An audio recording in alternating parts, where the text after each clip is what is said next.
Hola, ¿qué tal? Muy buenos días. Sean todos bienvenidos y bienvenidas a este último día de nuestra jornada.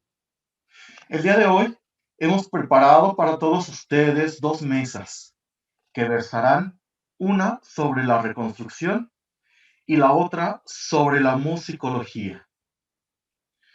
Continuamos expandiendo el campo de reflexión para que ustedes que nos acompañan puedan aproximarse al mundo de la investigación de las danzas del pasado. Vamos a iniciar con nuestra mesa 4. El tema, la reconstrucción. La reconstrucción de las danzas del pasado es un campo verdaderamente fascinante y retador. Nos obliga a estudiar los documentos con rigor y creatividad, pero también a tomar en cuenta elementos contextuales, sin los cuales la danza no podría ser entendida cabalmente. La danza, como expresión artística y cultural, refleja estéticas y modos de pensar. Para reconstruir una danza necesitamos definitivamente conocer su contexto. Invitamos a todos ustedes, nuestros amables asistentes, a que envíen sus preguntas y comentarios al chat en las redes sociales. No olviden, por favor, especificar a quién están dirigidas sus preguntas. Y al finalizar toda la mesa, les daremos lectura para que los ponentes interactúen con ustedes. Las ponencias y entrevistas, en este caso, la última entrevista estará en inglés y los materiales traducidos al español se encuentran disponibles en el link del CENAR e Interfaz, Canal 23. Vamos a iniciar con nuestro primer ponente, Christopher Scott, Evolución y figuras en la country dance. Christopher es bailarín y artista teatral estadounidense. Actualmente reside en México y se dedica a la investigación de la danza. Christopher, bienvenido. Adelante, por favor. Muchas gracias.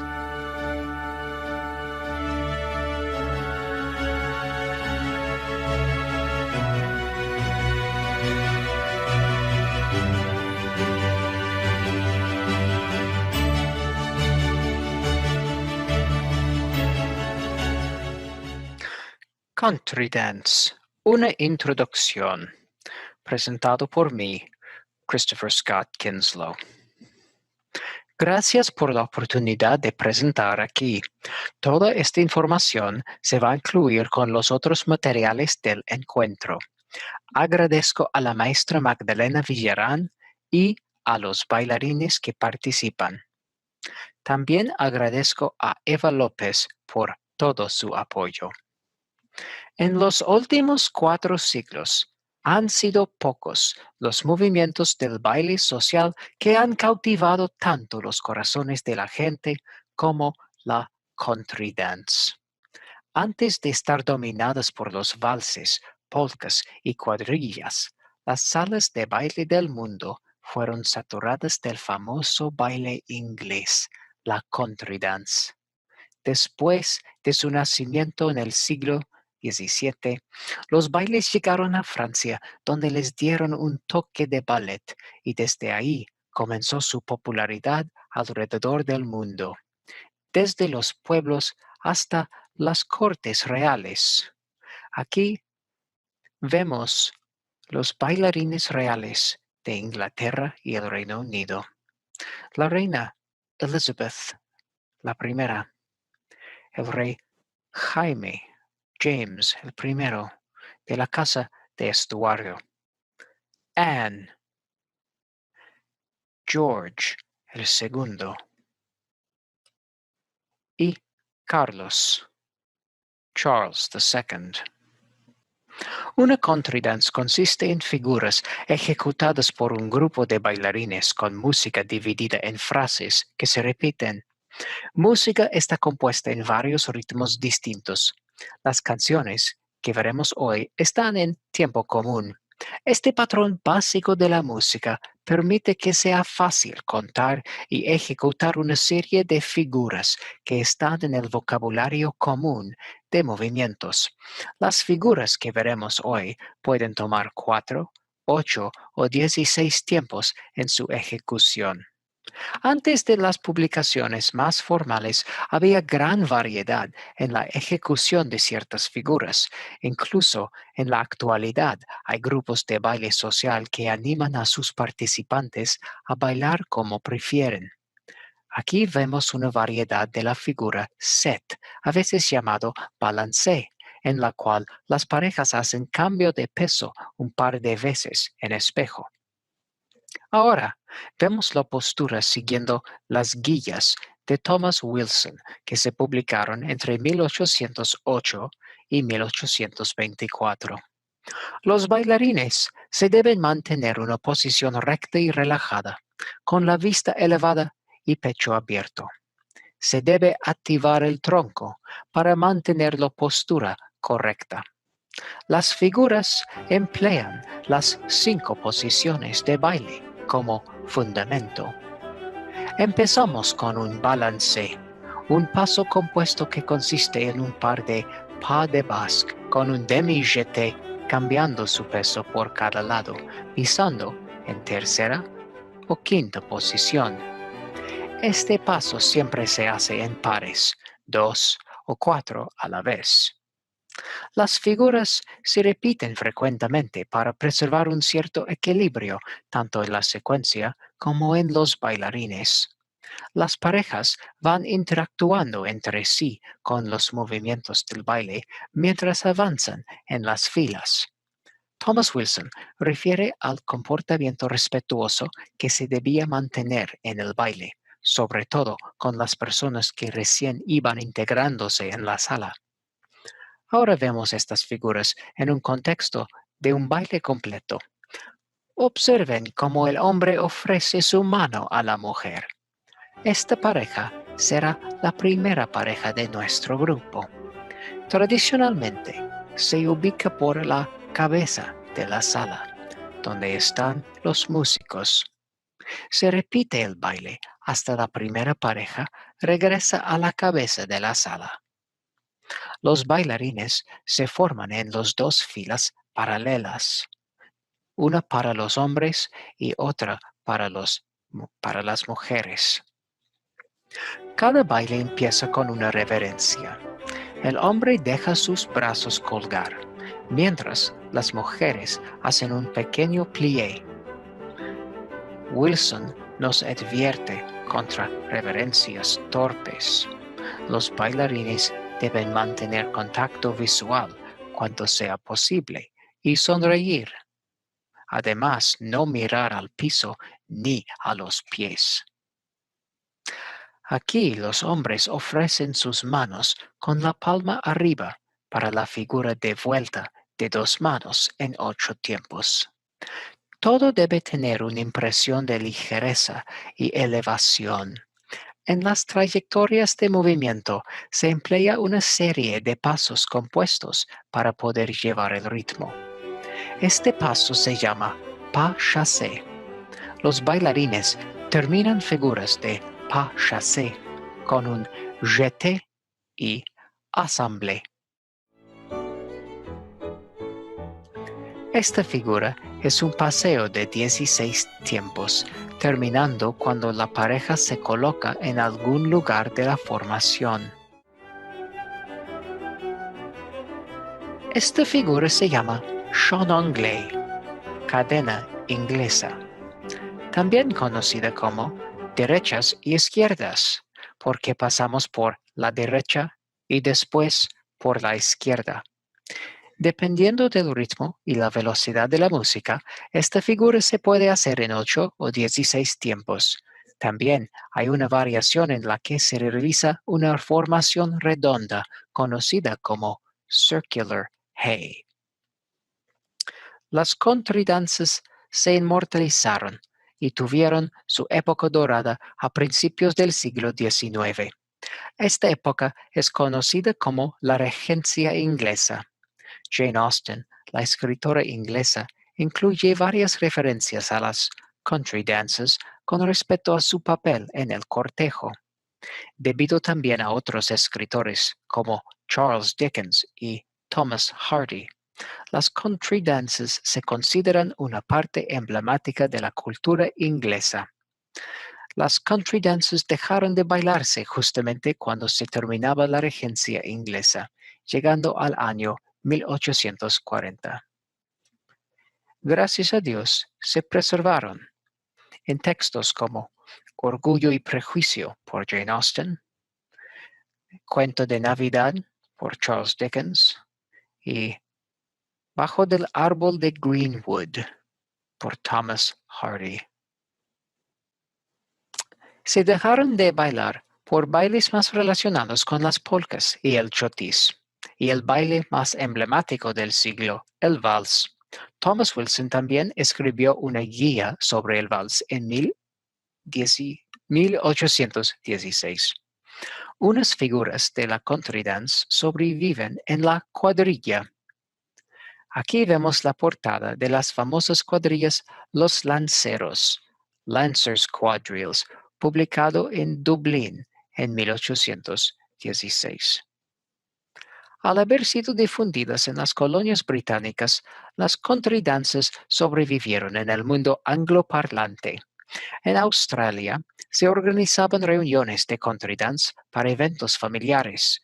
En Canadá se seguían practicando las danzas en reuniones y en Estados Unidos se creó el square dance.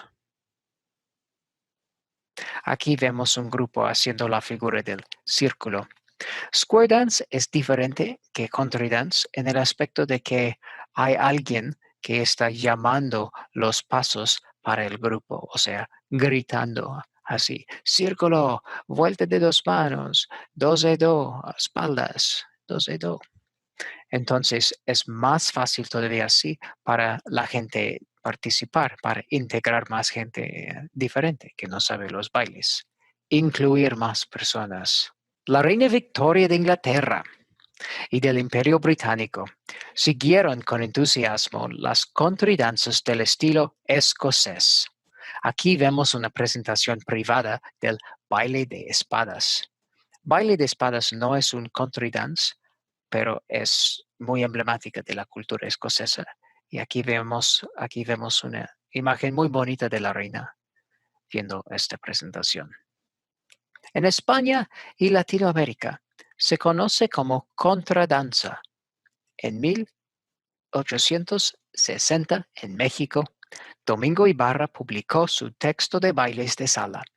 En su texto aparece una contradanza llamada La Melancolia y varias colecciones de cuadrillas, incluyendo una adaptación del original Lanceros. En varios países de Latinoamérica, las cuadrillas se han integrado en celebraciones de carnaval. En 1909, se publicó un texto moderno en la historia de las country dances por el historiador de la danza Cecil Sharp.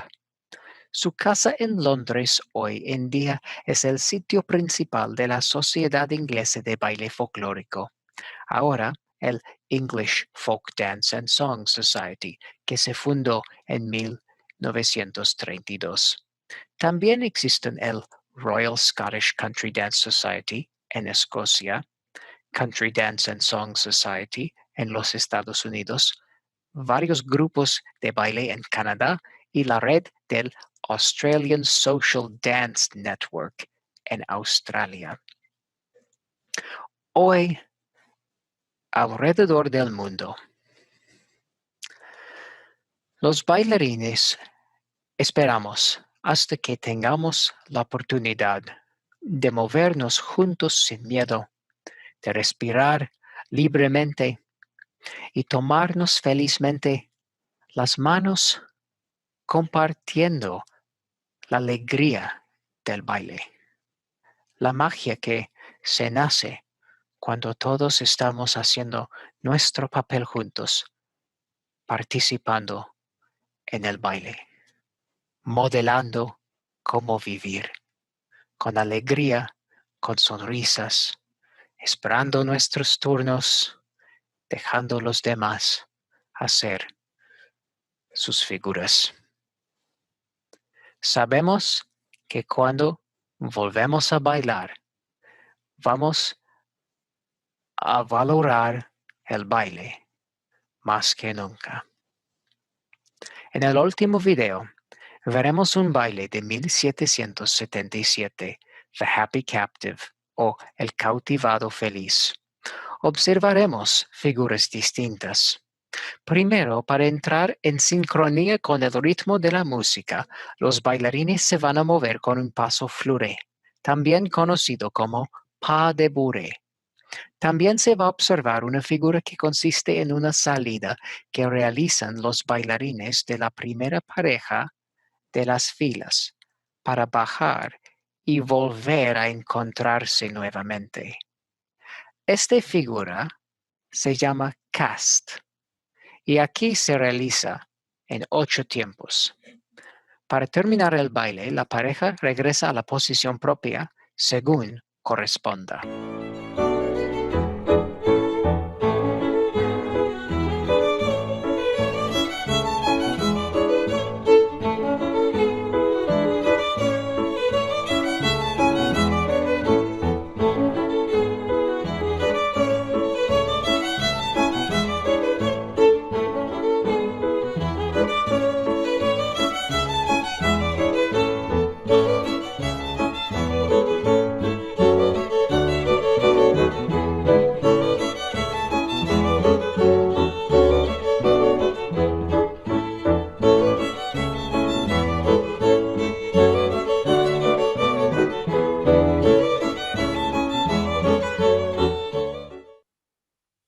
Muchas gracias, Christopher, por traer a la mesa un periodo distinto, pero que guarda también un mundo por descubrir. Al final de la mesa escucharemos preguntas que ha hecho el público para ti. Queremos agradecer también a nuestros amigos que nos están mandando mensajes desde Nueva York, Ana Orbegoso, Verónica Kemish. Muchas gracias por estar pendientes. Seguimos leyendo sus comentarios. Carolina Bonashi para Christopher. En un momento daremos lectura. Continuamos con nuestra siguiente mesa, nuestra siguiente ponencia, que será a cargo de Rafael Pérez Enríquez y Magdalena Villarán. El título es El manuscrito de Chalco, presencia europea en las danzas de salón de la Nueva España del siglo XVIII. Rafael Pérez participó en el proyecto La música del manuscrito de Josep María García, 1772, un sarao en Chalco, patrocinado por el FONCA. Él es egresado del Conservatorio Nacional de Música e intérprete de viola de gamba, con estudios en el Conservatorio Éric Satie en París. La maestra Magdalena Villarán es la más importante figura de la danza barroca en México y de Latinoamérica, con 2 tesis en la materia y con el grado de maestría en investigación de la danza por el CENIDI Danza José Limón. En el año de 1996, desde el 96 hasta el 2006, bailó en el grupo de danzas del Renacimiento y del Barroco, dirigido por nuestro homenajeado de este año, el maestro Alan Stark. Ella es investigadora especializada en las danzas del siglo XVII y XVIII. Dirige el grupo La Forlana. Sean bienvenidos, adelante con su idea.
Antes de entrar en el tema de la contradanza, la Tlaxacole, hablaremos del manuscrito de la colección El Hermitage, perteneciente a Josep María García, que data del año 1772 y radicó en la provincia de Chaco, en el Estado de México.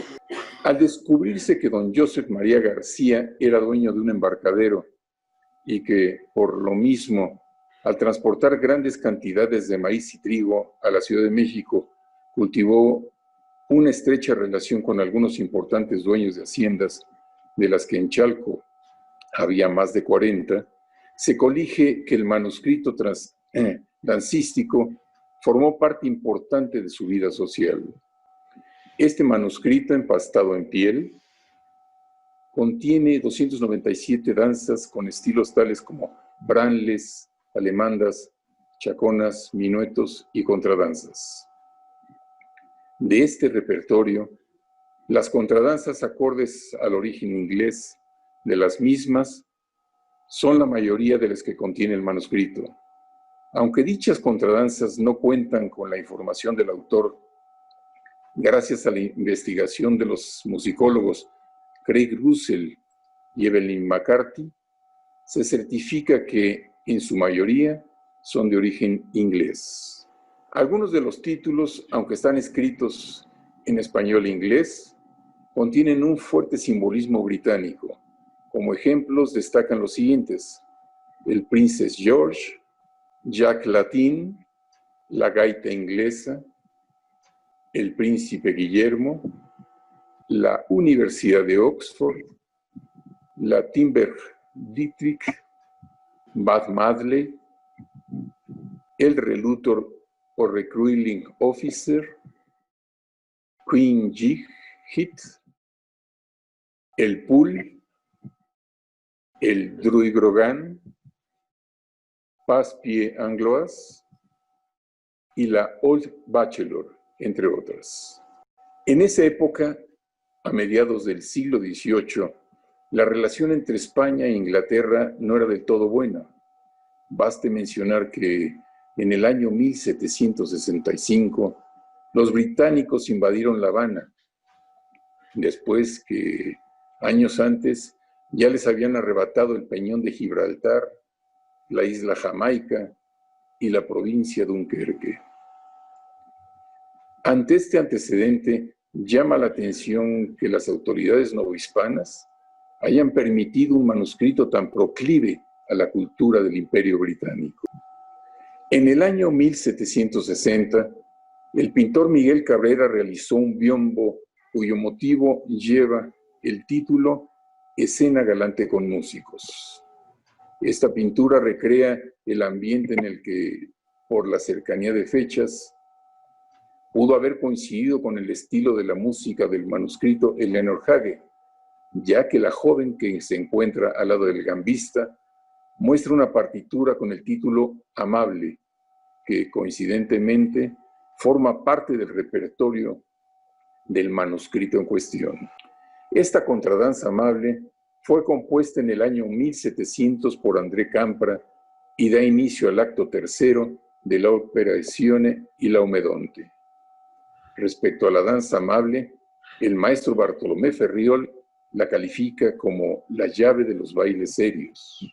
Para don Josep María García, el gusto por la música y la danza eran de tal importancia y le significaban tanto que su propia firma, que es la única información con la que se cuenta en el manuscrito en su registro de propiedad, la transformó con un sentido musical. A partir de las letras PH de su nombre, Josep, recreó en medio de la firma Josep María García una bella clave de sol. Pero resulta que ese gesto melómano por parte de don Josep no quedó ahí, ya que el segundo dueño, un tal Josep Mateo González Mejía, quien lo compró a la muerte de este, imitó a su dueño original y de igual forma, 4 años después de comprar el manuscrito, transformó su firma agregando también una clave de sol, en este caso no tan bella como la del primero, pero sin lugar a dudas igualmente significativa.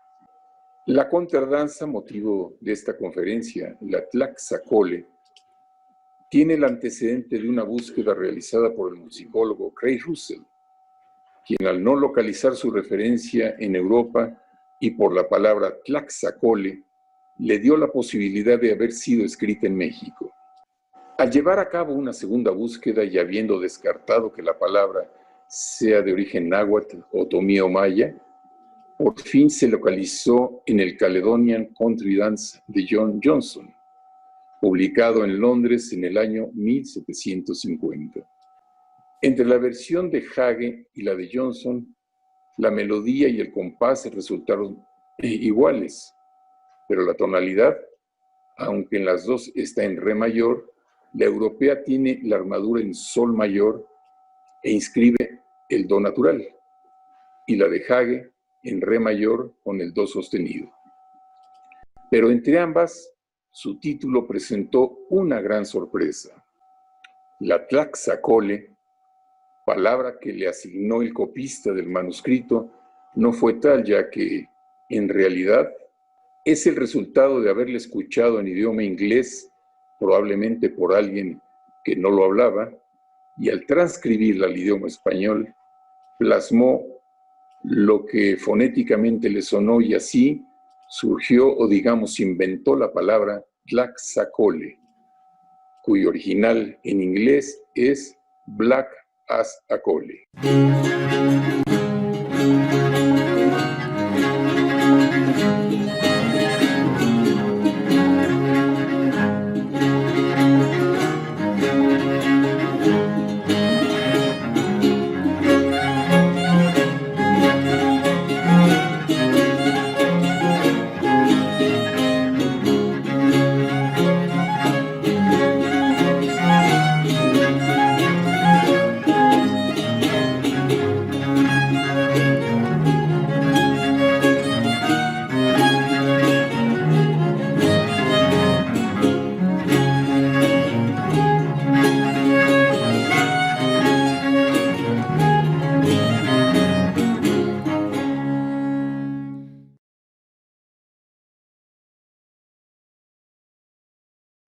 Gracias, Rafael. Soy Magdalena y yo les voy a hablar de la parte coreográfica, ¿sí? Este trabajo es el inicio de mi colaboración con Rafael Pérez Enríquez, quien lleva varios años estudiando los vínculos entre las piezas del manuscrito de Chalco y la música para contradanzas en diversos libros europeos. Estos vínculos fueron abordados por primera vez por Craig Russell en 1992 y Rafael está profundizando en el tema con resultados sorprendentes. La relación de las coreografías del manuscrito con sus homólogas europeas, sin embargo, no ha sido estudiada hasta la fecha. Y esa es la investigación que yo he iniciado. El manuscrito de Chalco está dividido en dos partes. La primera parte contiene la música de más de 140 contradanzas, pero solo 73 de ellas tienen indicaciones coreográficas, o sea, la mitad. Hemos empezado este trabajo conjunto con Tlaxacole, una coreografía cuya música, como ya les dijo Rafael, es casi idéntica a la que aparece en un libro de danzas escocesas. Mi trabajo ha consistido en comparar las danzas que aparecen en ambos documentos, el manuscrito de Chalco y el libro de danzas escocesas. Les mostraré lo hallado hasta el momento. Quiero recordarles, antes de empezar, lo que ya expuso Christopher Scott en la ponencia que acaban de escuchar. Las country dances son danzas de pareja alineadas, una pareja detrás de la otra, que interactúan formando figuras. A veces estas figuras son realizadas entre dos parejas, a veces entre tres y a veces incluso entre 4 parejas. En los videos demostrativos que van a ver luego, las parejas estarán identificadas por los colores de sus camisetas. Esto ha sido pensado para que los diseños y los desplazamientos de cada pareja sean más fáciles de reconocer. Empiezo con Black as a Coal. Esta coreografía aparece descrita en el libro Caledonian Country Dances. Se trata de una danza cuyas figuras involucran a 3 parejas. Empieza de una manera bastante usual. La pareja 1 hace una figura frente a frente, hombre-mujer. Hacen un cast-off, o sea, se salen de la formación por fuera, van a ponerse abajo de la pareja 3. Y luego repiten, hacen una figura frente a frente, un cast-off y vuelven a subir a la posición 2. Lo que sigue son figuras muy comunes en las country dances, ¿sí? Vueltas de 3 bailarines tomados de las manos, cambios de lugar entre parejas, etc. Y ustedes lo van a ver en el siguiente video.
Ahora les voy a hablar de Tlaxacole. Tratándose de un manuscrito, estamos ante un documento inacabado. La caligrafía es difícil de descifrar, pero luego de interpretar las indicaciones, pude ver primero que éstas nos permiten reconstruir la danza completa. Lo menciono porque en algunas otras danzas del manuscrito, lo que vemos son solo apuntes parciales de las coreografías que consignan. Segundo, algunas de estas indicaciones son imprecisas o incluso erróneas. Pude reconstruirlas gracias a la ayuda de Christopher Scott, que es un experto en el género. Finalizado el proceso de interpretación y reconstrucción, me encontré con una danza muy hermosa y original. Se trata también de una danza que involucra a 3 parejas, pero hasta ahí llega la similitud. Esta country dance empieza con una figura muy poco usual. El hombre de la pareja 1, empieza solo, hace un cast-off, se encuentra con la mujer 3, hacen un círculo juntos y luego se va al lugar del hombre 2 que ya avanzó al primer lugar. Y luego la mujer hace lo mismo. La mujer 1 hace cast-off, hace un círculo con el hombre 3 y se pone en el lugar 2. O sea, la pareja 1 queda en el lugar 2 y la 2 en el lugar 1. Y lo que sigue es una sucesión de figuras, cruces, avances retrocesos en fila, vuelta de 2 bailarines espalda con espalda, cadena inglesa. Todas son figuras comunes en las country dances, pero totalmente distintas a las que vimos en Black as a Coal. O sea, es otra danza. Aquí van a ver el video de Tlaxacole.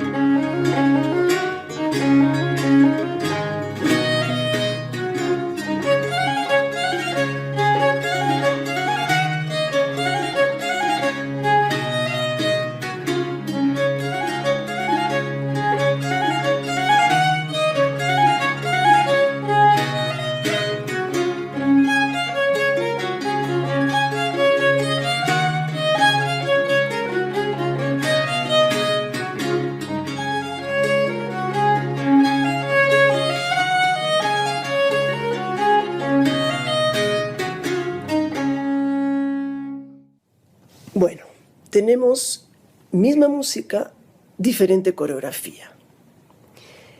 Es posible que el documento haya sido escrito por un músico maestro de danza novohispano que recopiló piezas de diversas fuentes europeas.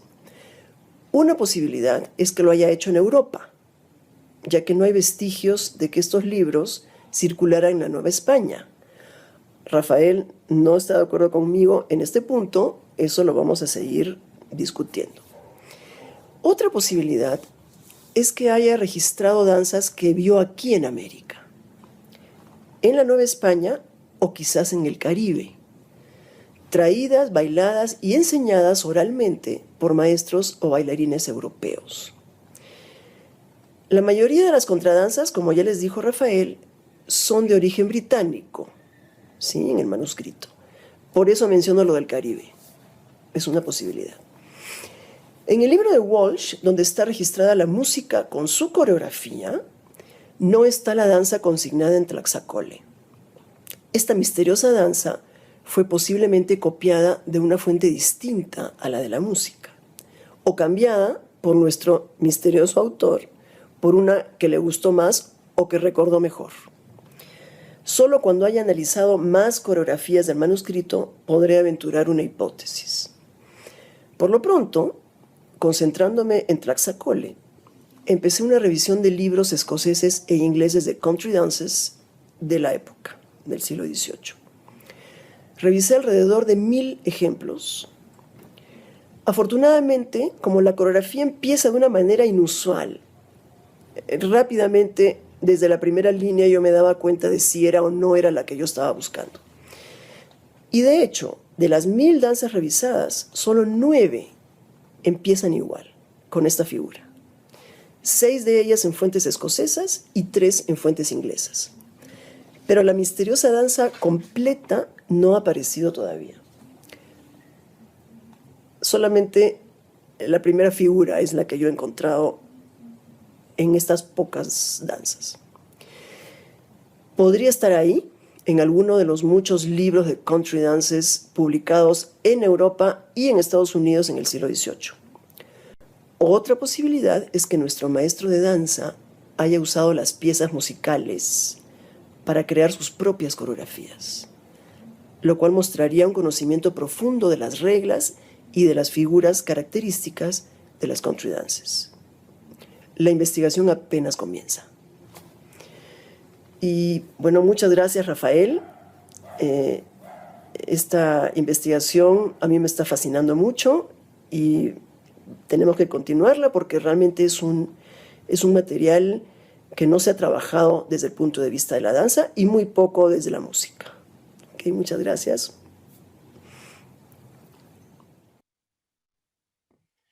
La importancia del trabajo colaborativo entre las artes se ha hecho presente con esta muestra que nos han compartido. Muchas gracias, Magdalena. Muchas gracias, Rafael. Seguimos recibiendo sus comentarios. Ahora un saludo desde Puebla. Vamos a continuar con esta mesa con Cristina Mendoza. Su ponencia, la expresión molding en el manual de danzas de Don Domingo Ibarra. Cristina Mendoza estudió Historia del Arte en la Universidad Iberoamericana y danzas de concierto en la Academia de la Danza Mexicana. Tiene doctorado en Antropología por la ENA. Como investigadora se incorporó primero al CENIDIA y posteriormente al CENIDI Danza, donde continúa laborando hasta la fecha. Ha publicado varios libros y artículos. Maestra Cristina, adelante, bienvenida con su video.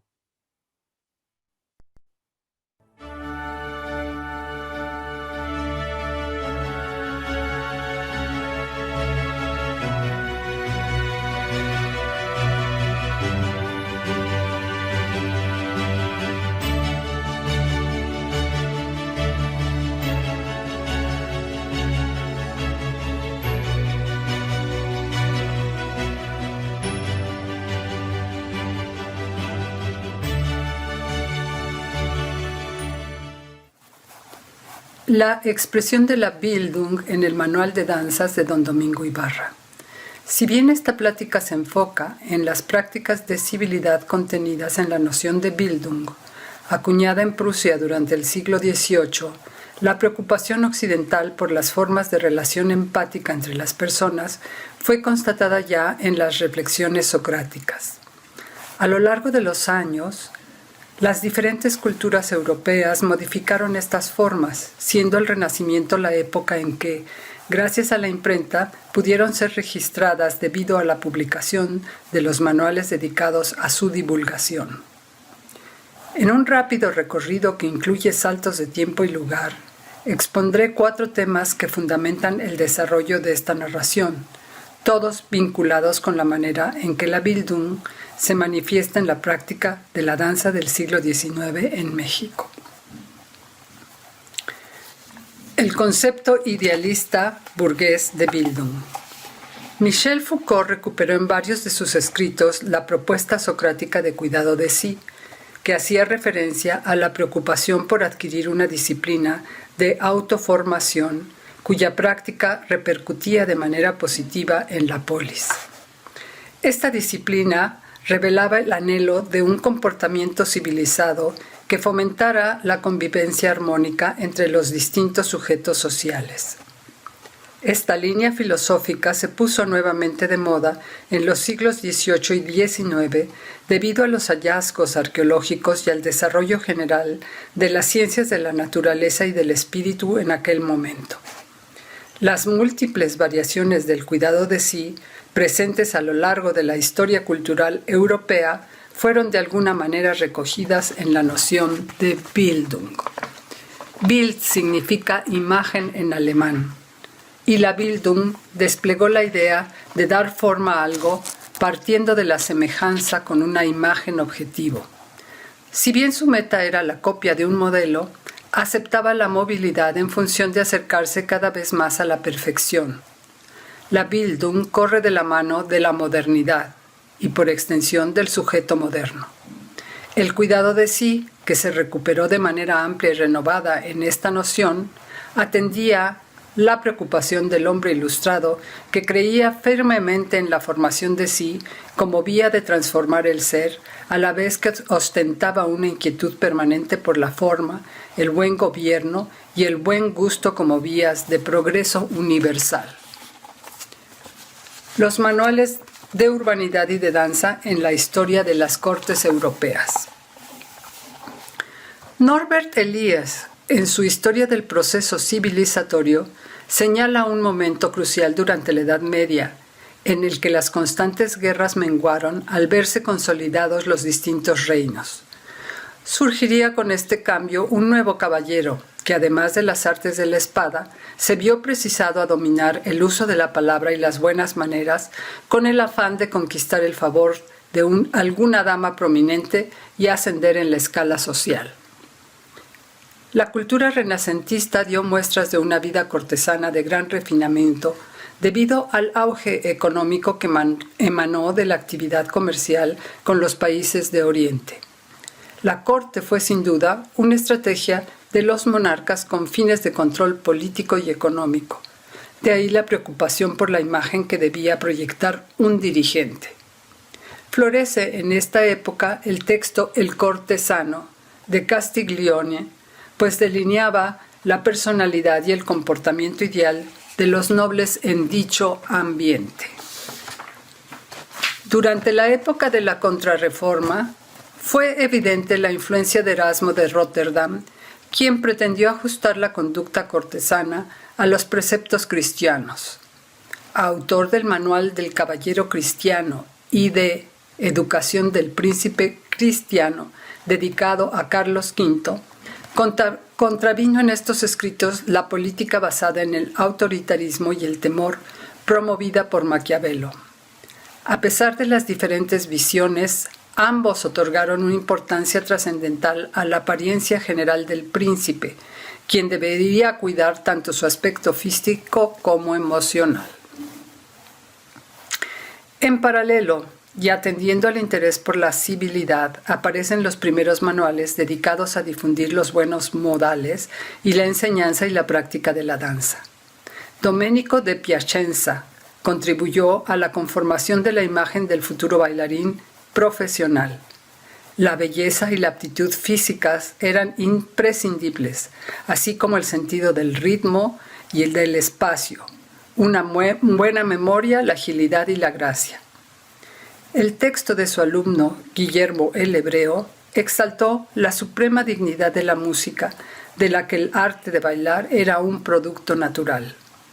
El cuerpo del danzante debía moverse en perfecta concordancia con el sonido y representar la etiqueta de la vida cortesana con sus movimientos de avance, retroceso y circularidad. El sacerdote Thoinot Arbeu presentó su orquesografía en 1588, en el que describió los principales pasos de danza cortesana. Al inicio de la Edad Moderna, y con base en el auge del racionalismo, el cuerpo humano se concibió como un instrumento que podía mejorarse al practicar actividades ajustadas a un método y a un determinado fin. El teórico alemán Gottfried Taubert, quien se mostró preocupado por la enseñanza, desarrolló el tema en The Correctly Working Dancer Teacher, publicado en 1717. Pierre Rameau, maestro francés de la época dorada de la danza, consideró esta actividad como un medio para superar las faltas de la naturaleza. En su manual atendió a la postura corporal y explicó con gran detalle la forma correcta para caminar, ejecutar las 5 posiciones del ballet, saludar con el sombrero, hacer una reverencia y danzar. A fines del siglo, como resultado lógico de la Revolución Francesa, inició la lenta decadencia del liderazgo francés en cuestiones de moda cortesana. Aunque estas expresiones continuaron fascinando a muchos espíritus republicanos que con nostalgia veían los amaneramientos como huellas de una clase superior. Las diferencias entre las danzas cortesanas y las que practicaba la gente común se hicieron menos rígidas, pues la moda se democratizó y los ciudadanos no tuvieron reparo en adaptar las formas de la aristocracia. Manifestaciones de civilidad en el México del siglo XIX. La historia de la corte en la Nueva España no difiere mucho de la de las europeas al propagarse sus normas hacia las colonias casi de inmediato. Durante los primeros años de la conquista, las fiestas cívicas y las religiosas constituyeron una estrategia para llevar a cabo la evangelización. La educación requerida por las clases nobles novohispanas estuvo en manos de los religiosos, al igual que en Europa, quienes, además de las materias reglamentarias, les enseñaban el dibujo, la interpretación de algún instrumento musical, a cantar y a bailar. El siglo XVIII, considerado el siglo de la filosofía, debido a la valoración social que adquirieron la capacidad de raciocinio y el gusto por el conocimiento, convirtió esta disciplina en un arma ideológica que sirvió para combatir los signos de decadencia económica, política y social, tanto en Europa como en las colonias americanas. Con base en la crítica racionalista y al verse agravado las condiciones entre los intereses de los criollos ilustrados y el orden absolutista, la burguesía novohispana reconoció la necesidad de conquistar el poder político. Después de la independencia, conforme los nuevos valores burgueses ascendían, se difundieron a través de diversas instituciones, entre ellas las educativas, los nuevos deberes sociales, destacando el importante papel que le correspondía a la mujer como sostén de la familia, pieza fundamental en la consolidación de la patria. Durante el siglo XIX, la literatura se convirtió en una vía para introducir de manera simple y agradable los consejos pedagógicos de pensadores tan serios como Rousseau o Kant. El género novelístico funcionó de forma impecable para la promoción del comportamiento civil. José Joaquín Fernández de Lizardi escribió en 1818 La Quijotita y su prima, novela que promovía el recato y la contención, como correspondía a la nueva clase en ascenso. En esta novela existen referencias a los bailes de moda, generalmente negativas, y al comportamiento escrupuloso que debían cumplir los asistentes. El Manual de Danzas de Don Domingo Ibarra, ejemplo de la civilidad burguesa. La gran inestabilidad política que caracterizó el siglo XIX mexicano no obstaculizó la intensa vida social de la naciente república, en la que se organizaba un sinnúmero de bailes de índole diversa. Guillermo Prieto describió en sus escritos cómo la gente del pueblo bailaba en los bodegones, mientras que las clases privilegiadas lo hacían en los grandes salones o en los teatros adaptados para la ocasión. A este siglo pertenece el Manual de Danzas de Don Domingo Ibarra, impreso en 1860, muestra faciente de la pasión existente por el baile en la capital. La dificultad que presentó para los encopetados aprender los bailes de moda los obligó a estar al día, así que acudieron a maestros especializados para educarse en las buenas maneras. Uno de ellos fue Domingo Ibarra, quien poseía una versátil personalidad. Militar de carrera, bailarín, maestro de danza y coreógrafo, también mostró tintes de dramaturgo, como lo muestra su composición coreográfica, Cuadrillas históricas. La obra de Domingo Ibarra muestra la aspiración de los mexicanos hacia la conformación de una identidad de clase que aún persigue emular la ya tambaleante aristocracia europea, a pesar de las ideas liberales que circulaban en la atmósfera. Habría que tener en cuenta que en 1821 se instauró el primer imperio mexicano a la cabeza de Agustín de Iturbide y estaba en puerta el segundo, ofrecido a Maximiliano de Habsburgo, quien llegó a Veracruz en 1864.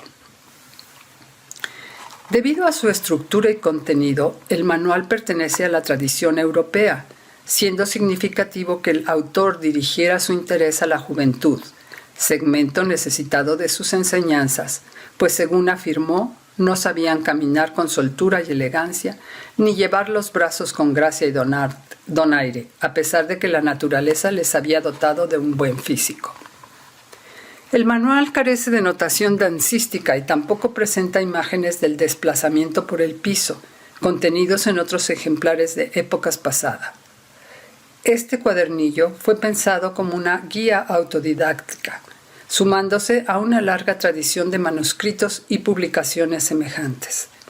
Probablemente el costo que representaba el pago de maestros particulares, así como el deseo de difundir ampliamente esta actividad, sustentó la necesidad del didactismo. Ibarra da inicio al manual con una justificación en la cual explica los motivos que lo llevaron a su escritura. Continúa con una sección técnica en la que destaca las 5 posiciones del ballet y los movimientos de elevación y flexión, esenciales para el desarrollo de las danzas. Enseguida aborda los pasos compuestos para concluir con la descripción de cada una de las danzas de moda, entre ellas el popular vals, que requería de un gran salón para su correcta ejecución. El maestro insiste enfáticamente en las reglas del decoro, recomendando al varón tratar a su pareja con sumo recato. Dice, procurando no ceñirle el talle con todo el brazo, ni tocar los pliegues del vestido, que el cuerpo de uno y otro esté separado lo más que se pueda y con naturalidad, teniendo presente que una flor, cuando la tocan, se marchita. Existe otra versión del manual publicado en 1888 en cuya introducción Ibarra establece que desde tiempos remotos el baile fue la recreación principal de las reuniones sociales. Permaneció en esta reedición el objetivo de civilizar a los jóvenes, enseñándoles no solo la manera de comportarse en sociedad, sino la correcta postura del cuerpo, las 5 posiciones del ballet que acreditó al maestro Pierre Beauchamp, así como la manera de ejecutar las danzas de moda. Ibarra establece un vínculo entre la danza y la milicia, remontándose hasta los griegos, egipcios y romanos, quienes practicaban danzas guerreras. La principal insistencia siguió siendo la de que las danzas se ejecutaran de manera decente y decorosa, con pasos ordenados y movimientos sin afectación. Preocupado por la empatía social, el maestro ejemplifica la manera de invitar a bailar a una dama. El caballero debía dirigirse con gallardía y paso marcial hacia ella. Al llegar a su frente, debía ejecutar una corta reverencia, doblando el cuerpo muy poco hacia adelante y después conducirla tomando suavemente su mano. En caso de que la pieza ya hubiera sido comprometida, ninguno de los dos involucrados podría invitar a otra persona a bailar, pues sería considerado una falta de educación. Las parejas no debían bailar varias piezas seguidas para no dar lugar a especulaciones. Una falta grave era dejar sentadas a la dueña de la casa o a las damas que no fueran jóvenes o hermosas. Recomendaciones que muestran la preocupación por practicar la Bildung. A las damas les aconseja poner una mano izquierda entreabierta y hacia adentro, abajo del hombro derecho de la pareja. Si portaban un buqué, lo sostendrían con la misma mano a fin de que ambos disfrutaran del aroma y no advirtieran el posible mal aliento. El abanico debía sostenerse con la mano derecha, pues era de mal tono dejar en el asiento tanto el buquet como el abanico. Era aún peor que los señores guardaran estos accesorios en sus bolsillos, así como que las damas les encargaran el pañuelo mientras bailaban. Ibarra insiste, el pudor debe defender a la hermosura, así como a la rosa la defienden sus espinas. Conclusiones. En la cultura burguesa del siglo XIX mexicano, las celebraciones hacían mancuerda con la práctica del baile, conformando una actividad unificada alrededor de ella que producía y reproducía la infraestructura material y humana para su cumplimiento. Domingo Ibarra, profesionista destacado, al trasponer la oralidad con sus publicaciones, nos permite asomarnos a la sensibilidad y gusto de la burguesía mediante la enseñanza de la danza de salón.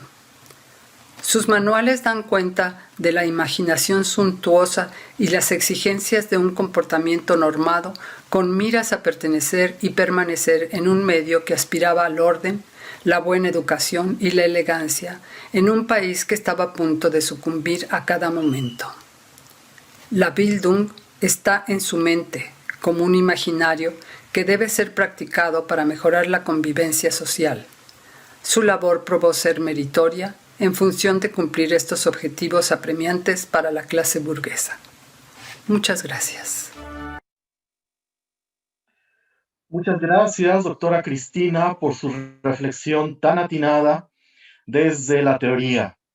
Continuamos recibiendo sus saludos, sus mensajes, nuevamente desde Nueva York, ahora para la maestra Magdalena Villarán. Nuestra siguiente conferencia es a cargo de Krista Llerías. Se titula Gracia y Modestia. De la memoria familiar al escenario, una reconstrucción de los bailes de sala de Domingo Ibarra. Krista Llerías es directora escénica, coreógrafa, bailarina y académica dedicada a la investigación de la danza en México y al estudio de la historia de la danza. Estudió historia en la UNAM y danza en la Escuela Nacional de Danza Clásica y Contemporánea. Ha sido maestra en diversas universidades y escuelas de danzas profesionales. Es directora de la compañía de danza y teatro Sarambeques. Bienvenida, Krista. Vamos con tu conferencia.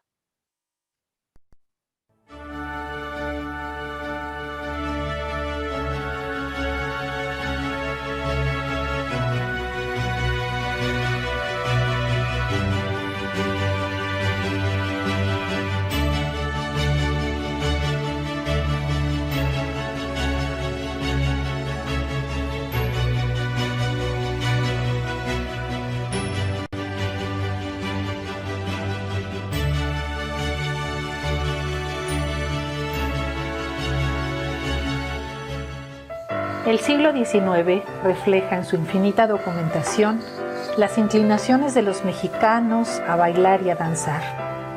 En ella se refleja como un quehacer esencial en la vida de la muy diversa sociedad mexicana, y ya sea como danzante, espectador o bailarín, se le encontraba fácilmente en el Coliseo a la manera de un minueto afandangado, bailado por damas y galanes. Después en el Principal, en comedias de magia, bailes serios, follas, ballets y tangas. Andrés Potret le trajo Flores Nuevas, y María Cañete, Celestina Thierry y la hermosa Chucha la alimentaron con aires nuevos. Se hacía referencia a su andar en reuniones en las que departía con el conde de la Cortina y la güera Rodríguez, en salones públicos convertida en contradanza y cuadrilla, en tertulias del Casino Español y en bailes de gran tono por la lonja, en cotillones ataviada de fantasía, en plazas públicas y pulquerías donde zapateaba la chispa, el perico y el jorobante, y entre el sabor del manchamanteles, las gallinitas portuguesas y la sazón del gran café de Fulquieri. Fue delectación amorosa de Titania, de Fidel, de Juvenal y de Tancredo. Tuvo amoríos platónicos con Guillermo Prieto, y Fernando Orozco Iberra le llevaba flores a menudo. Numerosos poetas, novelistas, revisteros y cronistas besaron su esencia etérea. Casimiro Castro la pintó mientras posaba en modestos y graciosos ademanes para cruces y campa. Se provocó su encuentro en lecciones particulares y métodos para su aprendizaje. Se le mostró en novelas melancólicas en compañía de insurgentes, generales, traidores y héroes, emperadores y reyes. Tuvo a mal un tiempo exhibirse ante un ejército invasor cantando en inglés, y en esperpénticas visiones hacía un horrendo Yankee Doodle que estremeció de vergüenza a toda la Ciudad de México. Manuel Paino la miró cerquita del diablo y se le vio caminando por San Bernardo y Santa Brígida de la mano del duque de Hobb y paseando por la alameda del brazo de Messier Cancán, portando un carnet de baile prendido al vestido y susurrándose tras el abanico. Múltiples modos de ser y de ajuarearse requirió entonces la danza. La vistieron extranjeros procedentes de todos lados. Ella requirió entonces probar nuevos sabores. Fue invitada a jamaicas infantiles en San Ángel, a chocolatadas en la hacienda de la Castañeda y a kermeses del Tívoli del Eliseo, donde se hacía presente ya como two-step, cakewalk o paso canadiense. Por las noches aparecía perfumada y almidonada tras visitar el puerto de Veracruz o la perfumería Orisa, donde se engalanaba con crema de Simón y tónico habanero. Ya la esperaban en el Jockey Club y en el salón del Circo Orrin, reflejando la educación y las creencias que cada cual mostraba al bailar. Bailando vals amaneció el siglo XX, que llegó entre foie gras y glacé. Porfirio Díaz se hacía presente con la cara talqueada con polvo de arroz y un otoro uso de agua de Juvencio. Y ante la sorpresa de todos los habitantes de la ciudad de los palacios, les hizo mirarse como una patria con muchas identidades, que cambió de rostro más de una vez. Durante todo este tiempo, ella los acompañó, y bailando y danzando, un nuevo rostro les apareció para hacer el fin de fiesta del siglo XIX. Conocí el libro de Domingo Ibarra hace aproximadamente unos 30 y tantos años. Era una copia que vendían afuera de una librería de libros de viejo de la calle de Donceles de la Ciudad de México y que justamente lo encontré un día que iba a buscar materiales para comprar elementos para un vestuario que iba a utilizar en el teatro en aquel año. Sus láminas eran preciosas y contenía además las reglas de cómo bailar la contradanza, la cuadrilla, el vals, la polka. Y bueno, esto me hizo pensar qué hubiera pasado si yo hubiera vivido en esa época en la que seguramente para los años que yo tenía en aquel entonces hubiera sido presentada en sociedad, mostrando todo el rigor de la educación que yo hubiera poseído, por supuesto del lado de mi padre. Traté de seguir las indicaciones del libro y aunque los pasos me eran familiares, no se me veía de la misma manera en la que los que están en la tertulia o en el baile de gran tono que el libro evocaba. Entonces, pues decidí ir con mis maestros y pues ellos no estuvieron tan emocionados con mi hallazgo. Entre la modernidad y el nacionalismo, incluso me hacían parecer como una traidora a mi propia mexicanidad y pues decidí un poco guardarlo para mí como si fuera un tesoro. Muchos maestros me ayudaron en el camino y me dieron claves para danzas todavía más antiguas. Un día me llamaron para dar la clase de bailes de salón y recordé que tenía este libro. Lo llevé a la escuela y un acompañante de la clase de ballet me grabó La Paz Suspirada de Planas. Yo llegué corriendo a casa para escuchar la música y cuando la música comenzó a sonar, mi papá salió de la recámara y me dijo, esa música yo la conozco, incluso me sé la danza que tocas, porque mi mamá nos enseñaba a bailar estas danzas y pues a mí me pareció muy sorprendente saber que mi papá conocía este material. Él me dijo que además de esa danza conocía muchas de las que aparecen en el libro de Domingo Ibarra y que él las había aprendido a bailar cuando mi abuela los encerró al estallar la Guerra Cristera. Era, digamos, la manera en la que ellos se divertían para no tener que salir a la calle y ver el horror que la guerra significaba. Aprendieron estas danzas para celebrar el cumpleaños de su tía abuela Genoveva, hermana de su abuelo Teofil, que había llegado a la Ciudad de México en la época de Maximiliano de Habsburgo.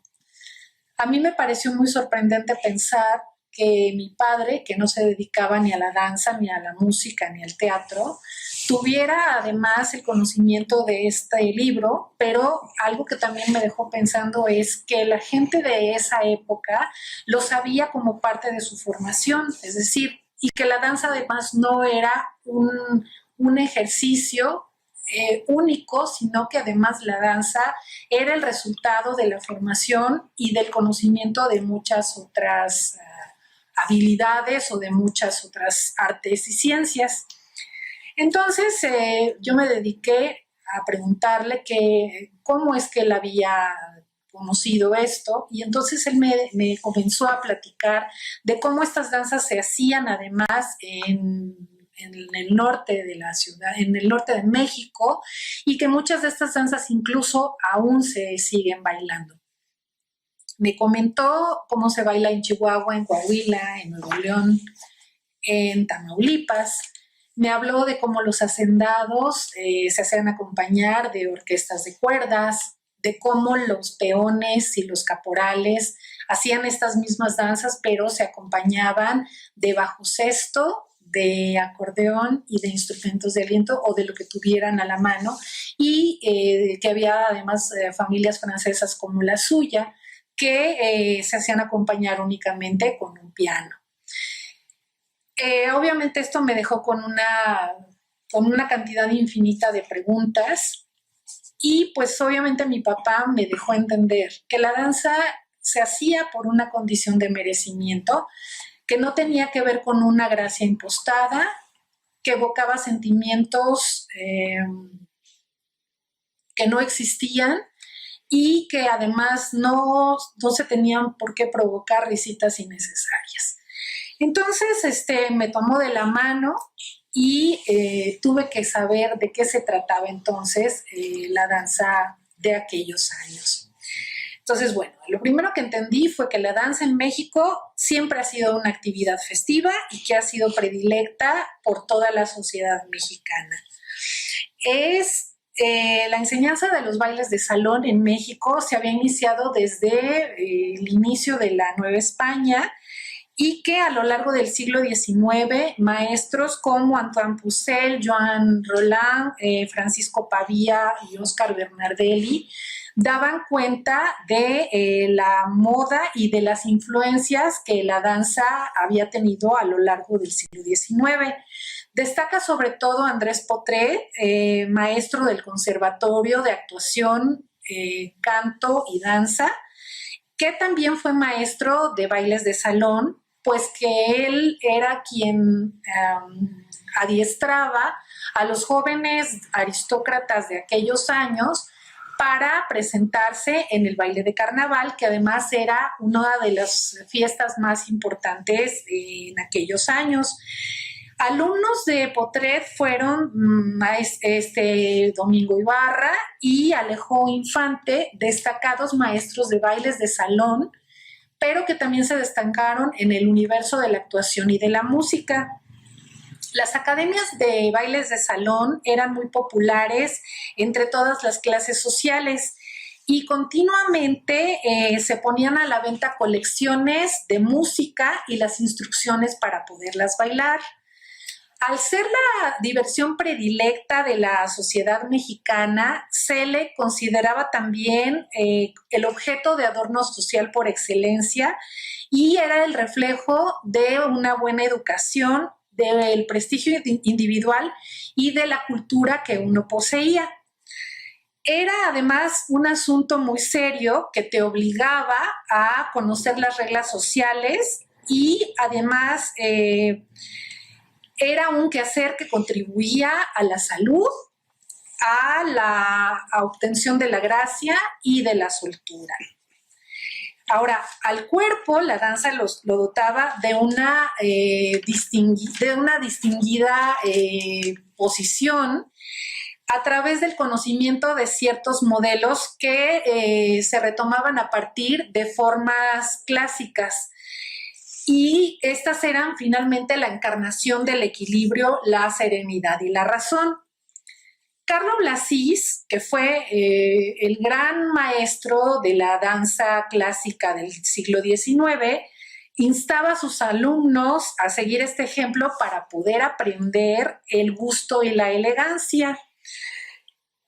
Para la gente normal, para la gente, o sea, no para los bailarines, sino para la gente en sociedad, era necesario aprender la ciencia de las maneras y los hábitos de la gente superior.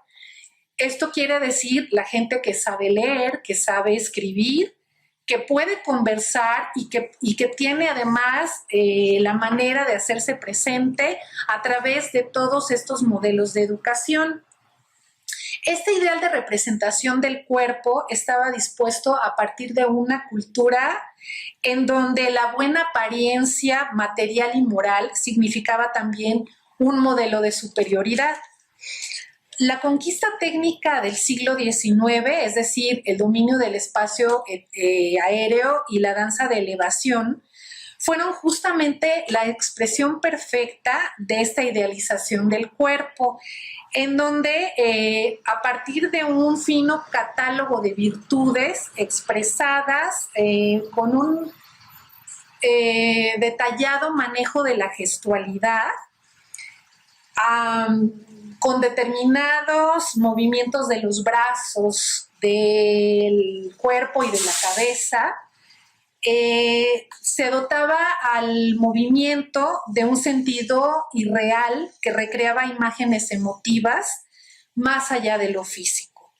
Y estos pasos estaban cubiertos por cierto misticismo propios de una sensibilidad que deseaba trascender a toda costa lo corpóreo y que daba además una idea de superioridad moral.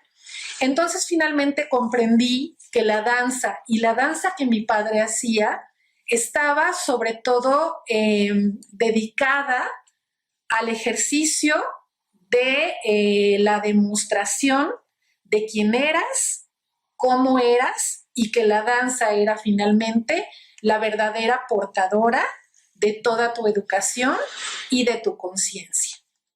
Del brazo de mi padre afloraron los recuerdos de otros tiempos. Aprendí de Domingo Ibarra la cadena de damas, el medio paseo, la misa, la cola de gato, el paso de manos, la cadena inglesa, el peine, para volver a mi primitivo lugar. La danza es un misterio que se devela con cada cuerpo que despierta la vida que ella evoca. Encontré que en la danza folclórica mexicana están frescas aún las huellas de lo que pasó y que ella y sus intérpretes son el espacio propicio para la comprensión de la historia que ella conserva. Las danzas en el libro de Sala de Domingo Ibarra tendieron para mí un puente desde una concepción del mundo muy distinta y me mostraron un México que desgraciadamente parecía no haber existido. Gracias Rosa María Macías por llevarme de paseo a Santa Anita y por el dulce sabor de los jarabes. Gracias Eloísa Lafuente, gracias Luis Guzmán. Gracias a ustedes pudimos volver a escuchar la música que el libro había dejado para nosotros y que con gran cariño y complicidad volvieron a sonar otra vez. Con la ayuda de Jorge Arredondo, las palabras del Pazaro reconstruyeron una ciudad y un mundo que ya no estaba. El teatro principal y la vieja calle de Vergara volvieron a ser nombrados. Un pedacito de la antigua ciudad de los palacios, con sus amores, sus voces y sus bailes, despertó nuevamente. Cuerpos del presente aprestaron con cuidado infinito sus esencias fantasmales a presencias que esperaban volver a levantarse a bailar. Y en viajes, en nuevos carruajes que transitan por las entrañas de esta ciudad tan cambiada, tan distinta, La Roja, Arturo, Semis, Miki, José Rodrigo, José Carlos, Laura, Yetlanesi, Carlos, Estef, Nepo, Roxana, Juan y Horacio, nos reunimos con ellos en un tiempo que solo la danza puede atrapar. Flores del recuerdo para Luis G. Díaz, Omar Luqueño y mi padre, mi marqués, don José G. Díaz y Butó.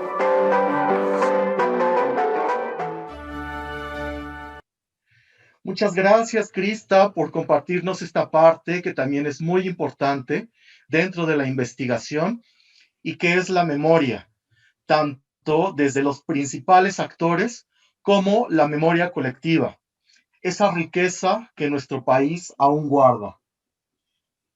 Vamos ahora a pasar a la sección de preguntas y respuestas.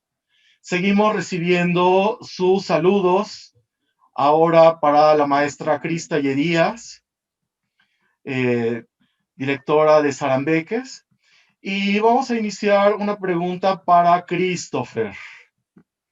¿Ya prendiste la cámara? Sí, ya. Adelante.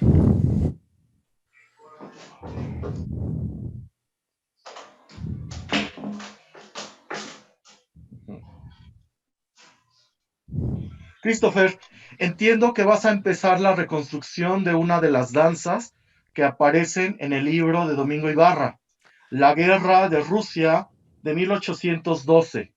¿Nos puedes adelantar algo, por favor? Sí, claro que sí. Me parece muy interesante esta parte que se incluye en la colección de danzas de Domingo Ibarra por varias razones. Él tiene un chotis, él tiene una polka mazurka, él tiene una variedad de los bailes europeos. Y curiosamente, al final está una colección de 5 cuadrillas que también incluye un texto contando la historia de la guerra entre los franceses cuando se invadió a Rusia en el año 1812. Y no solamente se da una coreografía del baile, o sea, notación de las figuras, sino también una coreografía de la batalla, de los papeles y personajes, de los encuentros entre los ejércitos, tropas, cantidades de municiones y armas. Y me parece muy interesante que Domingo Ibarra estaba considerando todo eso junto en el contexto de una historia que se realiza. Y supongo que también a través de esto hay algo que él decidió fue suficiente e importante para estudiar, para aprender de este encuentro entre Napoleón y los rusos?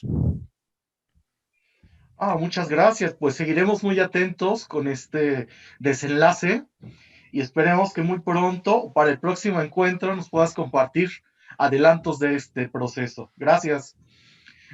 Una pregunta para la maestra Magdalena Villarán. Interesantísimo el proceso de estudio sobre la Traslacol. Me gustaría saber cuánto tiempo lleva el proceso de documentación con el manuscrito de Chalco y cuánto tiempo puede llevar este análisis de un tema antes de llegar a un tipo de conclusión. Magdalena.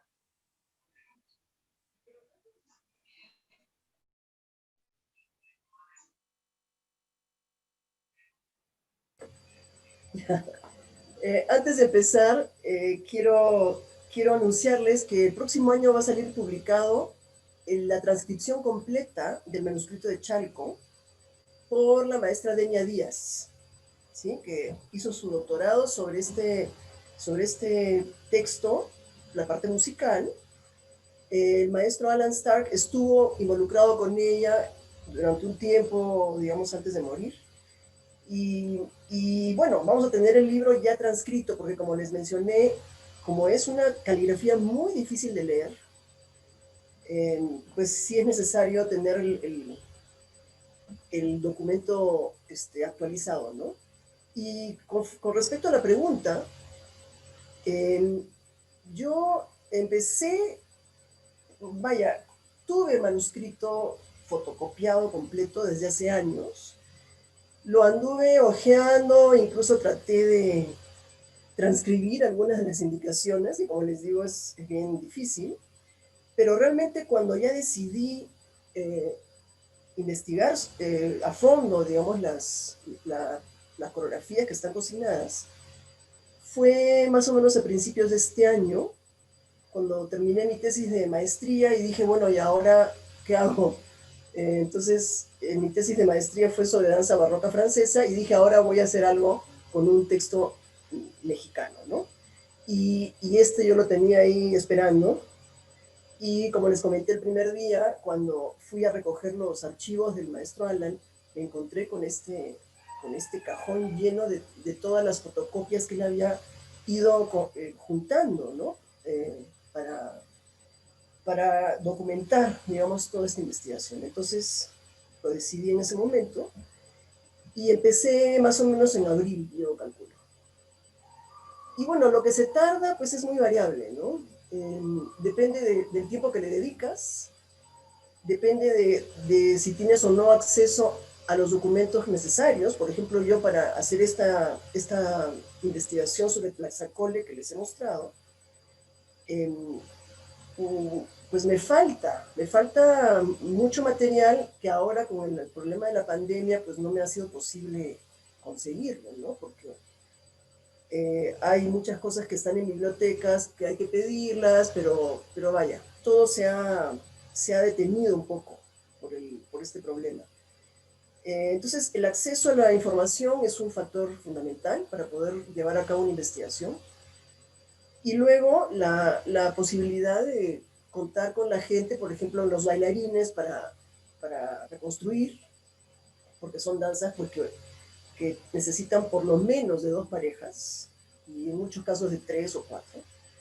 Entonces, también eso se ha dificultado por la pandemia, porque como vieron ustedes en los videos, los bailarines están todos con tapabocas, y no era posible ensayar mucho, teníamos que ensayar al aire libre, porque no era mejor no meternos en un espacio cerrado. En fin, son muchos factores que determinan qué tanto puedes avanzar, ¿no? Pero yo creo que una investigación de este tipo, pues, toma por lo menos 2 años, no sé, 2, 3 años, ¿no? Como mencionó ayer la doctora Anne Hutchinson Guest, ¿no? Son procesos lentos, y además uno va encontrando cosas en el camino siempre. ¿Okay? Claro, claro. Muchas gracias, Magdalena. Tenemos una pregunta para Rafael. Rafael, ¿crees que todas las piezas del manuscrito de Chalco podrían de alguna manera ser vinculadas a fuentes europeas? Sobre la investigación que he realizado, el antecedente que les comenté de Craig Russell deja 5 o 6 contradanzas con la posibilidad de que hayan sido escritas en México. A partir de una búsqueda más intensa, una de las que vi precisamente que no es así, es la Tlaxcacole. La Tlaxcacole, pues igual que todas las demás, están escritas en Europa, y al parecer todas las contradanzas que tiene el manuscrito son de origen europeo. Lo que varían básicamente son los nombres, el nombre que le puso ya el copista, del cual no tenemos todavía el dato de quién fue, a pesar de que sabemos que el propietario fue Joseph María García. Él no fue quien lo escribió. Está el antecedente de quien influyó mucho en la propiedad de ese manuscrito fue su padre, Santiago García, que fue el primer dueño del embarcadero que perteneció a la familia. Él tampoco lo escribió. Y entonces así se han descartado a muchos personajes que han estado vinculados al manuscrito, y a la fecha no sé quién es el que lo escribió, pero sí puedo certificar que todas las contradanzas son de origen europeo. Ok, muchas gracias. Una pregunta para la doctora Cristina. Es muy importante su presentación desde la ética de la época. ¿Nos podría decir si la danza refleja la ética y la estética? Pues yo creo que sí. Sobre todo es posible rescatarlo en el texto que va construyendo Domingo, ¿no? En el sentido de cómo debe de acercarse a una dama, cómo invitarla a bailar, cómo estar atento a los demás participantes, ¿no? La estética también en el sentido de la postura corporal, ¿no? Lo que se está promocionando a través de las reglas de las buenas maneras, ¿no? No sé si eso contesta la pregunta. Bueno, pues esperemos un poco la reacción del público. Si quieren ahondar un poco más. Continúo con las preguntas. Muchas gracias, doctora.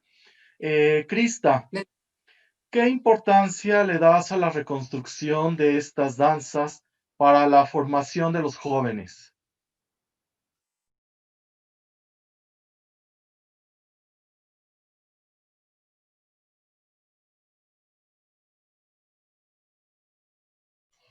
Crista, tú... A ver, creo que ya me escuchan. ¿Sí? Ok. Bueno, para mí ha sido muy importante, sobre todo en la formación de los bailarines, porque es muy interesante la manera en la que muchas de estas danzas se conectan, incluso con cosas del presente. Ahora vuélvelo a decir. Bueno. Ya, sí, sigue. ¿Me escuchan?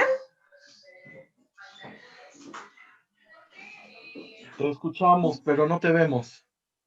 Ah, de acuerdo.